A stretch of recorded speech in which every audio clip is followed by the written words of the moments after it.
నమస్తే welcome to Big Banner. Liquor ముట్టుకోకూడని వయసులో తప్ప తాగి రోడ్డెక్కారు. ర్యాష్ గా కారు డ్రైవ్ చేసి ఓ ఇంటి దీపాన్ని ఆర్పివేశారు. ఓ కుటుంబాన్ని చిన్నాభిన్నం చేశారు. ఏం నేరం చేసిందని చిన్నారి రమ్యకు ఈ శిక్ష?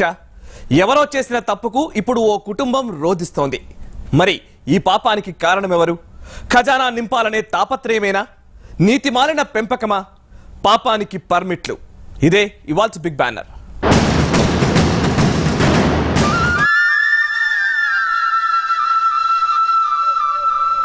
కాలేజీకి బంక్ కొట్టారు, ఫుల్గా మందు కొట్టారు. మైనర్లకు మందు సరఫరా చేయొద్దన్న నిబంధనలున్నా బార్ యాజమాన్యం పట్టించుకోలేదు. వారికి అన్లిమిటెడ్ లిక్కర్ సప్లై చేసింది. ఇంకేముంది, మద్యం మత్తులో రోడ్డెక్కారు. ఒళ్ళు తెలియని మైకంలో అతివేగంతో కారు నడిపి చిన్నారితో పాటు మరో ప్రాణాన్ని బలి తీసుకున్నారు.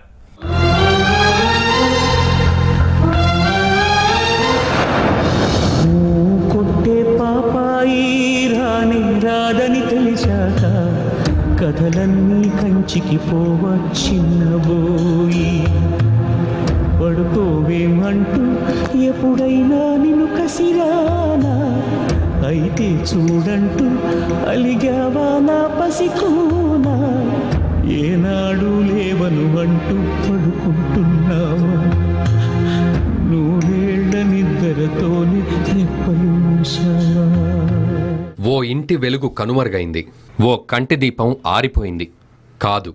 కానే కాదు, లక్ష్యమంటూ లేని కుర్రకారు, నీతిమాలిన పెంపకం, ప్రభుత్వ నిర్లక్ష్యం వెరసి ఆ కంటి దీపాన్ని ఆర్పేశాయి. సంతోషంగా సాగిపోతున్న ఓ కుటుంబాన్ని చిన్నాభిన్నం చేశాయి. దూరంగా పోకే దొరకనంతగా, తిరిగొచ్చేదారి తెలియనంతగా. ఫుల్లుగా మందు కొట్టిన యువకులు ఆపై అతివేగంతో కారు డ్రైవింగ్, ఒళ్ళు తెలియని మైకంలో డివైడర్ను ఢీకొట్టి ఎదురుగా వస్తున్న కారు మీదికి దూసుకెళ్లిపోయారు. స్పాట్లోనే ఓ సాఫ్ట్వేర్ ఇంజనీర్ని చంపేశారు. ఓ చిట్టి తల్లి ప్రాణాలు తీశారు. చిన్నారి తల్లి తాతను ఆస్పత్రి పాలు చేశారు.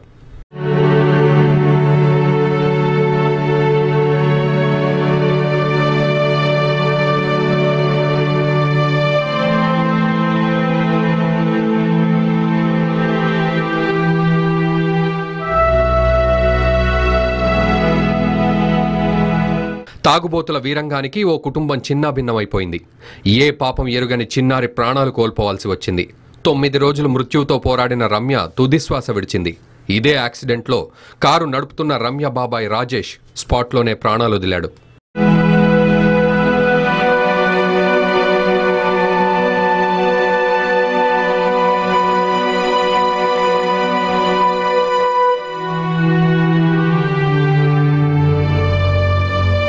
చిన్నారి రమ్య మృతితో ఆ కుటుంబంలో విషాద ఛాయలు అలుముకున్నాయి.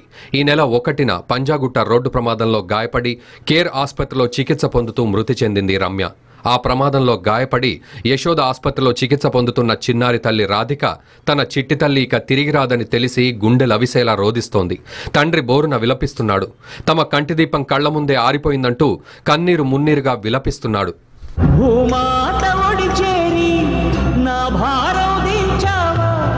చూస్తూనే చేసారి ఎదపోతే పెంచావా, నీ డాడీ రెక్కలు విరిచావా.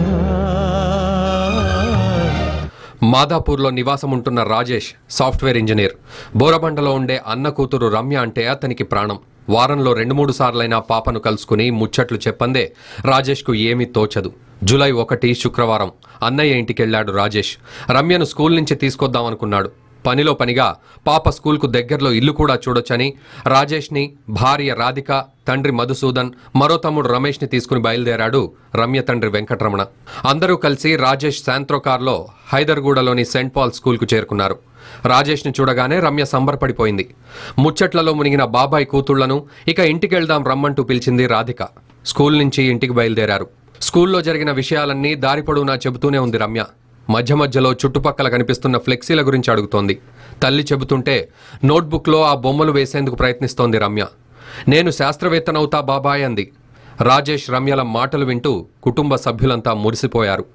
ఏదో ఒక నాలెడ్జ్ చెప్పండి, ఎస్పెషల్లీ ట్రావెలింగ్ టైంలో ఏదో అన్ని నాలెడ్జ్ ఏదన్నా చెప్పండి.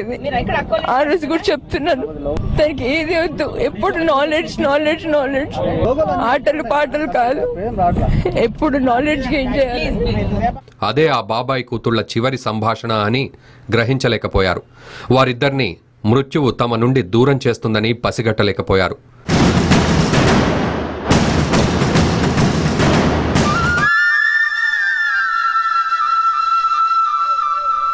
కారు పంజగుట్ట ఫ్లైఓవర్ పై వెళ్తోంది. డివైడర్ కు మరోవైపు రోడ్డులో ముఫకంజా కాలేజ్ వైపు నుంచి I-10 కారు ప్రమాదకరమైన స్పీడ్లో వస్తోంది. శ్రావల్ అనే యువకుడు కారు నడుపుతున్నాడు. విష్ణు, సూర్య, అశ్విని నాయుడు, అలెన్ జాక్సన్, శరణ్ అనే మరో 5 మిత్రులు ఉన్నారు. పొద్దున్నే సినిమా చూసేందుకు సినీమాక్స్ కు వెళ్లారు. షో టైం దాటిపోవడంతో అక్కడి బార్లో తలో ఫుల్లుగా మద్యం సేవించారు. తాగిన కిక్కులో స్పీడ్గా కారు నడుపుకుంటూ హాస్టల్కి బయలుదేరారు. కారు పంజగుట్ట శ్మశాన వాటిక దగ్గరికి రాగానే అదుపు తప్పి డివైడర్ ఎక్కింది. పల్టీలు కొడుతూ గాల్లోకి లేచి అప్పుడే పంజగుట్ట ఫ్లైఓవర్ దిగిన రాజేష్ కారు మీద పడింది. ఏ దేవుని శాపము, ఏ చేశానో నేరము, ఈ వాకిట వెలిగే రూపం కనుమరుగైపోయే.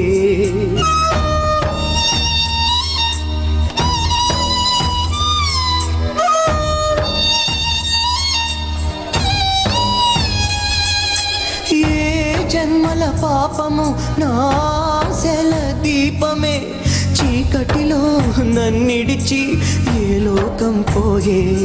చితిరేపే మంటలో గుండె రగిలనే, ఇది ఆడు ఆటలో కన్నీరే మిగిలనే. అంతే, కారు ముందు భాగం నుజ్జు కావడం, కారు నడుపుతున్న రాజేష్ స్పాట్లోనే మృత్యు ఒడికి చేరడం క్షణాల్లో జరిగిపోయాయి. వెంకటరమణకు తప్ప అందరికీ తీవ్ర గాయాలయ్యాయి. మృత్యువుతో పోరాడుతున్న చిన్నారి రమ్యను నిమ్స్లో చేర్చారు. పరిస్థితి విషమంగా ఉండడంతో కేర్ ఆసుపత్రికి మార్చారు. మిగతా వారిని యశోద ఆసుపత్రికి తరలించారు. యాక్సిడెంట్లో 6 యువకులకు కూడా గాయాలయ్యాయి. వాళ్లని పోలీసులు ఆసుపత్రికి తరలించి వాళ్లపై డ్రంక్ అండ్ డ్రైవ్ కేసు నమోదు చేశారు. గాయపడిన వారంతా ప్రాణాపాయం నుంచి తప్పించుకున్నారు. కానీ 9 రోజులు మృత్యువుతో పోరాడిన చిన్నారి రమ్య ఈ లోకాన్ని విడిచిపెట్టి వెళ్లిపోయింది. నిజానికి ప్రమాదం జరిగినప్పుడే రమ్య బ్రెయిన్ డెడ్ అయింది. మెదడు పనితీరును పునరుద్ధరించేందుకు వైద్యులు తీవ్రంగా శ్రమించారు. కానీ వారి శ్రమ ఫలించలేదు.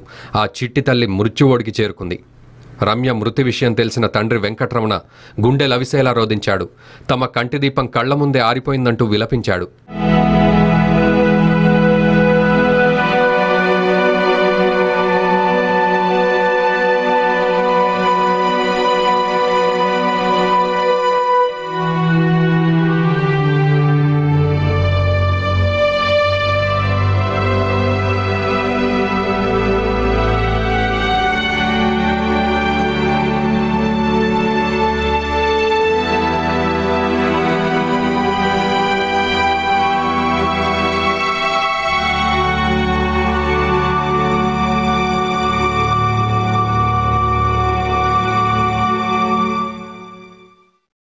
కూతురు మృతదేహాన్ని చూసిన తల్లి రాధిక గొల్లుమంది. కన్నీళ్లతో కడసారి బిడ్డను ముద్దాడింది. దుఃఖాన్ని తట్టుకోలేక స్పృహ కోల్పోయింది. రమ్య చెల్లెలు రష్మి, అక్క లే అక్క, పార్కులో ఆడుకుందామంటూ అచేతనంగా ఉన్న రమ్యను పిలవడం అక్కడున్న అందరికీ కన్నీళ్లు తెప్పించింది. బంగారు భవిష్యత్తు ఉన్న ఓ నిండు ప్రాణాన్ని మద్యం మహమ్మారి మింగేసింది. నీతిమాలిన పెంపకం, సర్కార్ నిర్లక్ష్యం ముక్కు పచ్చలారని ఓ పసిపాపను బలి తీసుకున్నాయి.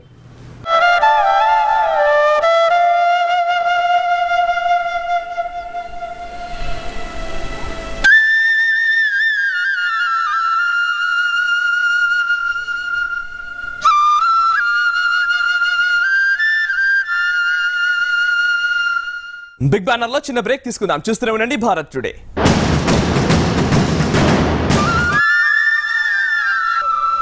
తాగుడు ఇప్పుడు సర్వసాధారణ విషయంగా మారిపోతోంది. యువతకు ఇదే ఆట విడుపుగా అయిపోతోంది.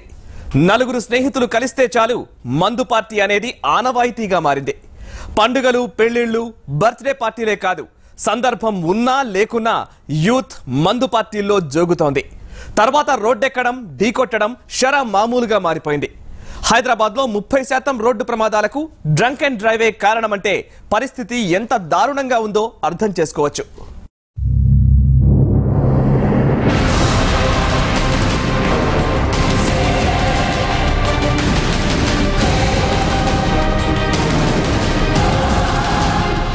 పండుగల్లో మందు, పెళ్లిళ్లలో మందు, బర్త్డే పార్టీల్లోనూ మందే.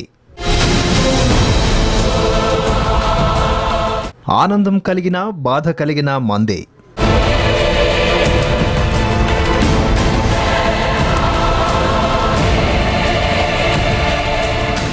నలుగురు కుర్రాళ్ళు కలిస్తే చాలు మందు పార్టీ. యువతను చిత్తు చేస్తూ తోటివారికి నరకాన్ని చూపిస్తున్న మద్యం. హైదరాబాద్లో మందేసి కార్లపై దూకుడుగా వెళ్తున్న వారి సంఖ్య నానాటికి పెరిగిపోతోంది. బంజారాహిల్స్లో రమ్య ఉదంతం ఎన్నో పాఠాలు నేర్పింది. రోడ్డుపై వెళ్తున్న వారు తమ తప్పు లేకపోయినా మందుబాబుల వల్ల ప్రాణాలు కోల్పోతున్నారు. గత 4 ఏళ్లుగా గ్రేటర్ హైదరాబాద్లో 15,000 మంది డ్రంక్ అండ్ డ్రైవ్లో పట్టుబడ్డారు. వీరిలో చాలామంది కౌన్సిలింగ్ తీసుకుని బయటపడ్డారు. అయినా మళ్లీ డ్రంక్ అండ్ డ్రైవ్లో పట్టుబడుతూనే ఉన్నారు.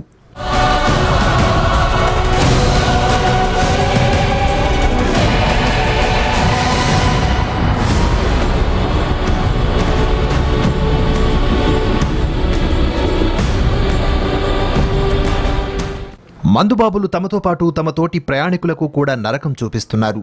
ప్రమాదాల బారిన పడిన కుటుంబాలు రోడ్డున పడుతున్నాయి. హైదరాబాద్లో రోడ్డు ప్రమాదాల కారణంగా ఏటా 500 మంది వరకు చనిపోతున్నారు. వీరిలో 30% మరణాలు డ్రంక్ అండ్ డ్రైవ్ కారణంగా చనిపోతున్నట్లు తేలింది.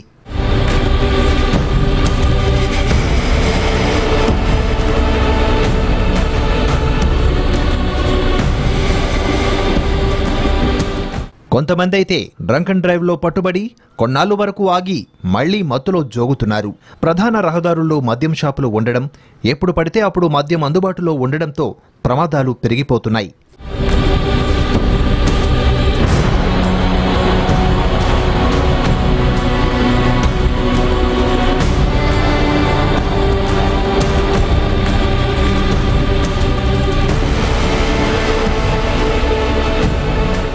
జూన్ 24 వరకు గ్రేటర్ హైదరాబాద్ పరిధిలో 17,229 మందిపై డ్రంక్ అండ్ డ్రైవ్ కేసులు నమోదయ్యాయి.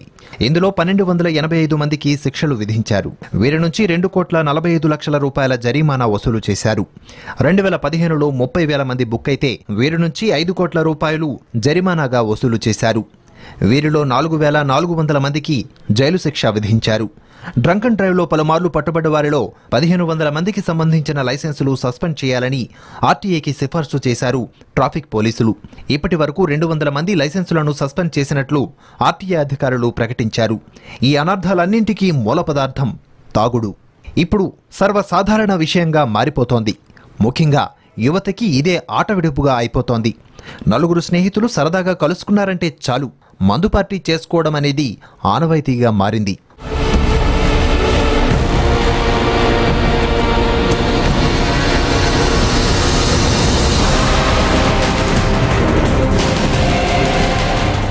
పండుగల్లో మందు, పెళ్లిళ్లలో మందు, బర్త్డే పార్టీల్లో మందు, ఆనందంగా ఉన్న మందు, బాధ కలిగిన మందు, సందర్భం ఏదైనా సరే తాగుడనేది కామన్ విషయమైపోయింది. యువతలో పెరిగిపోతున్న ఈ ధోరణిపై ఓ సర్వే ఫలితాలు ఆందోళన వ్యక్తం చేస్తున్నాయి.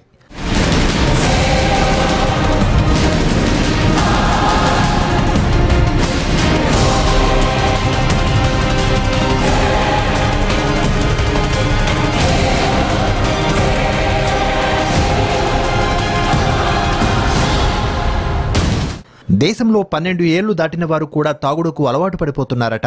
పాశ్చాత్య ధోరణుల ప్రభావమే ఇందుకు కారణమని ఆ సర్వే వెల్లడించింది. టీనేజర్స్ చాలా త్వరగా తాగుడుకు అట్రాక్ట్ అయిపోతున్నారని, ఆరోగ్యాలను నాశనం చేసుకుంటున్నారని అభిప్రాయపడింది.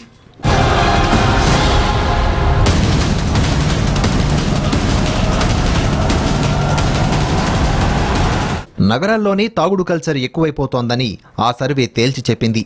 నగర యువతకు మద్యం చాలా సులువుగా అందుబాటులో ఉండడం, కొన్ని బార్లు, మద్యం విక్రయ కేంద్రాలు నిబంధనలను పక్కన పెట్టి ఇష్టం వచ్చినట్లు అమ్మకాలకు పాల్పడుతూ ఉండడం, వీధుల్లోకి బెల్టు షాపులు వచ్చేయడం, ఇలాంటి కారణాల వలనే టీనేజర్లు తాగుబోతులవుతున్నారని పేర్కొంది. దేశవ్యాప్తంగా సగటున ఏడాదికి 5,000 మంది టీనేజర్లు కేవలం మద్యం తాగడం వలన కలిగే దుష్ప్రభావాల వలనే మరణిస్తున్నారని తెలిపింది. ఇక నగరాల వారీగా చూసుకుంటే తాగుడుకు అలవాటు పడ్డ యూత్ ఎక్కువగా ఉన్న నగరాల్లో హైదరాబాద్ది 4వ స్థానం. గడిచిన 10 ఏళ్లలో హైదరాబాద్లో ఆల్కహాల్ వినియోగం 41% పెరిగింది.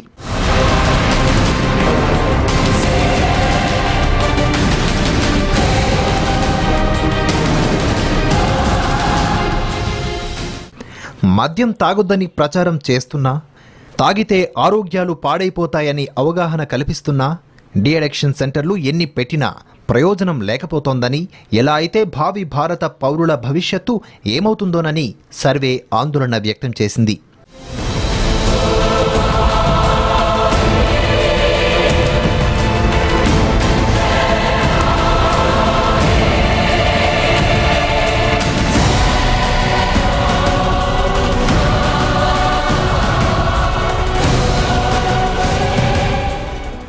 యువత పెడదారి పట్టడానికి తల్లిదండ్రులు కూడా పరోక్షంగా కారణమవుతున్నారు.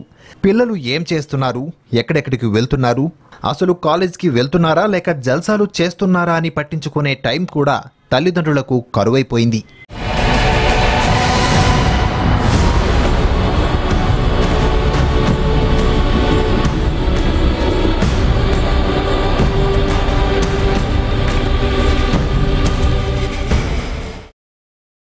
బిగ్ బ్యానర్ లో మరో చిన్న బ్రేక్ తీసుకుందాం. Stay tuned.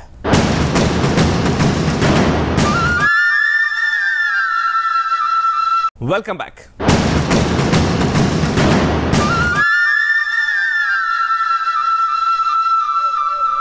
దేనికైనా సరే ఓ పద్ధతి ఉంటుంది.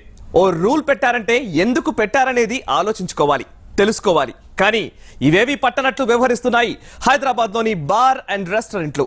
పబ్బులు, మాల్స్, వైన్ షాపులు కూడా వీటికి అతీతం కాదు.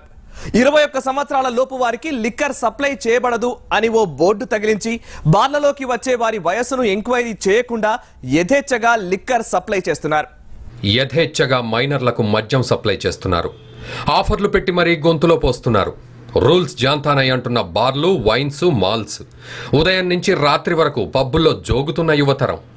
బార్లు, పబ్బులు ఎంట్రీపై నిబంధనలు బేఖాతరు చేస్తున్నాయి.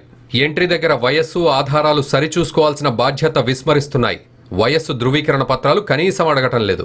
ఒకవేళ అడిగిన వయస్సు 22 అని చెబితే చాలు ఓకే ఓకే అంటూ ఘనంగా స్వాగతం పలికి అన్లిమిటెడ్ మద్యం సర్వ్ చేస్తున్నారు.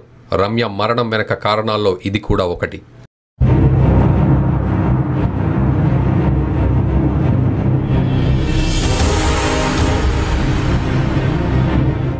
హైదరాబాద్లో వచ్చిన మాల్స్ కల్చర్ యువతను విపరీతంగా ఆకర్షిస్తోంది. ప్రతి మాల్లో లిక్కర్ డెన్ ఉండటమే కాదు, ఆఫర్లు పెట్టి మరీ లిక్కర్ సర్వ్ చేస్తున్నాయి.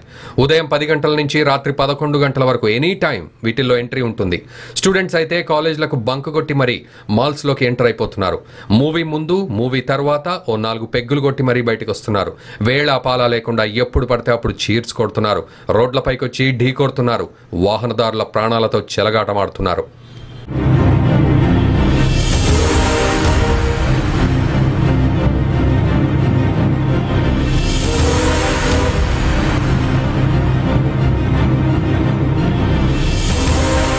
ఇరవై 21 సంవత్సరాల లోపు వారికి మద్యం సరఫరా చేయరాదనే నిబంధనను హైదరాబాద్లోని ఏ వైన్ షాపు, బారు అస్సలు పట్టించుకోవడం లేదు.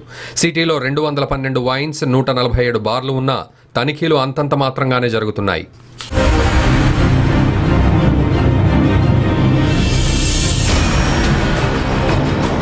ఓ వైన్ షాప్ వద్దకు వెళ్లి ఓ బాటిల్ కావాలని పిల్లవాడు అడిగినా సరే డబ్బులేవిరా అంటారే తప్ప నీకు మందు ఎందుకు, నీకు అమ్మము అని మాత్రం చెప్పరు. డబ్బులిస్తే చాలు కావాల్సినన్ని సీసాలు సంచిలో పెట్టి మరీ పంపిస్తారు. బార్ యాజమాన్యాలకు ఖజానా నిండటమే ముఖ్య ఉద్దేశం. ఇక బార్లలోనైతే లోపలికి వెళ్లి సీట్లలో కూర్చునే వరకు అడిగే నాథుడే ఉండడు. సర్వర్ వచ్చి ఏం కావాలి అడుగుతాడే కానీ నీ వయసెంత, నీకు లిక్కర్ సప్లై చెయ్యం, నీవు తాగకూడదు అని అడిగిన సందర్భాలుండవు.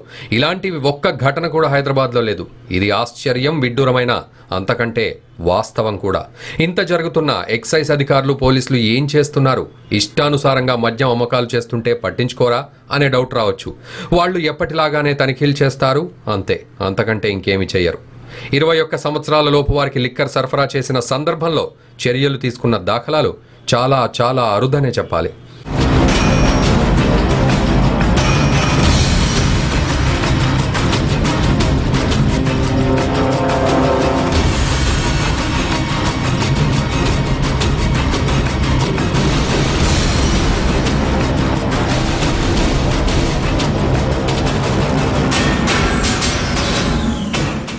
ఎంటర్టైన్మెంట్ జోన్లుగా పేరున్న Jubilee hills, Banjara hills, Panjagutta, Gachibowli, Madhapur లాంటి ఏరియాల్లో బార్లు, పబ్బులు, మాల్స్ ఎక్కువగా దర్శనమిస్తాయి.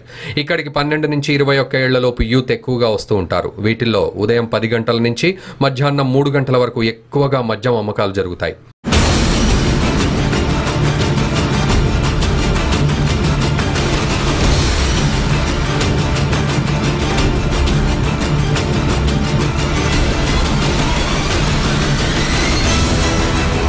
మరోవైపు 21 సంవత్సరాల లోపు వారికి మద్యం అమ్మకూడదని నామమాత్రపు నిబంధనలే తప్ప ఇందుకు పటిష్టమైన జీవోలు మాత్రం లేవు. బార్లకు వచ్చే వారి ఐడెంటిటీ, ఏజ్ ప్రూఫ్ చెక్ చేయాలనే నిబంధనలు ఉన్నా బార్ల యాజమాన్యాలు పట్టించుకున్న పాపాన పోవడం లేదు. ఇక తనిఖీల్లో పట్టుబడిన మైనర్లను కూడా చూసి చూడనట్లు వదిలేస్తుండడం కూడా దారుణాలకు కారణమవుతోంది. మైనర్లపై కేసులు నమోదు చేయకుండా వారికి కౌన్సిలింగ్ ఇచ్చి పంపుతుండడంతో యథేచ్ఛగా మద్యపాన సేవనం చేస్తున్నారు. అటు బార్లకు, పబ్బులకు సర్కార్ ఇష్టానుసారంగా పర్మిట్లు ఇస్తుండడంతో హైదరాబాద్లో ఈ కల్చర్ పెచ్చుమీరిపోతోంది.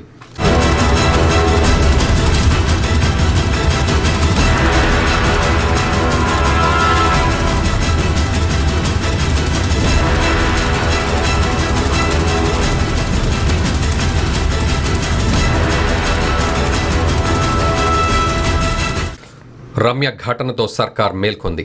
దీన్ని తీవ్రంగా పరిగణించిన హైదరాబాద్ జిల్లా prohibition and excise duty commissioner Vivekananda Reddy మైనర్లకు మద్యం విక్రయిస్తున్న వారిపై కఠిన చర్యలు తీసుకోవాలని ఆదేశాలు జారీ చేశారు. నిబంధనలు మరింత కఠినతరం చేస్తామన్నారు.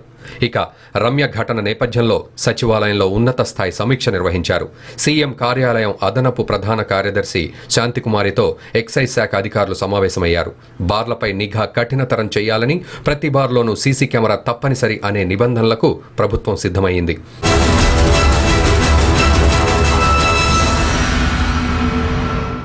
గుజరాత్, కేరళ రాష్ట్రాల్లో మద్యపానాన్ని తగ్గించే దిశగా చర్యలు చేపట్టారు. బీహార్లో మద్యపాన నిషేధం అమలవుతోంది. మరి ఆ రాష్ట్రాల బాటలో మనమెందుకు నడవకూడదు? సర్కార్ ఖజానా నింపుకునే తాపత్రయాన్ని వదిలేస్తే తప్ప ఇలాంటి ఘటనలను పూర్తిగా అడ్డుకోలేమని నిపుణులు చెబుతున్నారు. ఏదేమైనా నిబంధనలను గాలికొదిలేసిన ఓ బార్, తప్పతాగి కారు నడిపిన మైనర్లు, పిల్లలను కట్టడి చేయలేకపోయిన ఓ తల్లిదండ్రుల నిర్లక్ష్యం ఓ ముక్కుపచ్చలారని చిన్నారిని బలి తీసుకున్నాయి. ఓ కుటుంబాన్ని చిన్నాభిన్నం చేసింది.